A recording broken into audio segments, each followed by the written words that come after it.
బాలరాజు అయితే ఇంకా కావేరి కూడా తన మాట వినింది అని చెప్పని సంతోషంగా తన పని ఇంకా చేసుకోవాలి, ఇంక దేవాన్ని ఎలా అయినా మనం దెబ్బ కొట్టాలని చెప్పని ఆలోచిస్తూ ఉంటే ఈ లోపల ఆఫ్ టికెట్ అయితే వచ్చి, అన్న ఆ రోజు వదినమ్మని రాములగారి గుడికాల కళ్యాణంలో నీళ్ళల్లో తోసేసిన ఆవిడ్ని తీసుకొచ్చున్నామన్న రాను నువ్వు అని చెప్పంటే, అప్పుడు హడావిడిగా అయితే తన దగ్గరికి వెళ్తాడు. అప్పుడు తననైతే ఇంకా బెదిరించినట్టు బాలరాజు రౌడీల చేత అడిగించేటప్పటికి తనైతే ఇంకా నిజం చెప్పేస్తుంది. సార్ ఆ రోజు నన్ను నాగవల్లి మేడమే మాకు డబ్బులు ఇచ్చి కావేరి ఆమెని నీళ్ళలో తోసేయమని చెప్పనింది అంటే, ఇంకా అప్పుడు వెంటనే బాలరాజు అయితే కావేరికి ఫోన్ చేసి చెప్తాడు, ఈ విధంగా ఆ రోజు కళ్యాణం రోజు నువ్వు నీళ్ళల్లో పడిపోవడానికి కారణం నాగవల్లి అంటే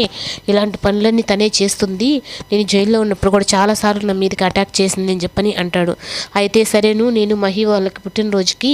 వెళ్తా చెప్పారు, అక్కడికి వెళ్తున్నారు అన్నయ్య వాళ్ళందరూ, నేను కూడా వెళ్తున్నానంటే, లేదు నువ్వు అక్కడికి వెళ్ళావంటే నీకు ప్రమాదం అని చెప్పానంటే, కానీ ఇప్పుడు నేనేం చేయలేను, వెళ్ళకపోతే చిన్ని బాధపడుతుంది, అలాగే అన్నయ్య బాధపడతాడు, వాళ్ళకి తెలియదు కదా ఈ విషయాలన్నీ అని అయితే బాలరాజుకు చెప్పి వెళ్తుంది. ఇంకా అలా వెళ్ళేటప్పటికి ఇంకా హాఫ్ టికెట్ అయితే ఇంకా అన్న ముందే అక్కడికి వెళ్తుందన్న, ఇంక వదినంకి ఏమన్నా ప్రమాదం తలపెడతారేమో అంటే, ముందు కావేరిని కాపాడుకోవాలరా మనం అని చెప్పని ఇంకా బాలరాజు కూడా అయితే ఆ ఫంక్షన్ జరిగే చోటుకైతే వెళ్తాడు. ఇంకా దేవ అయితే కావేరి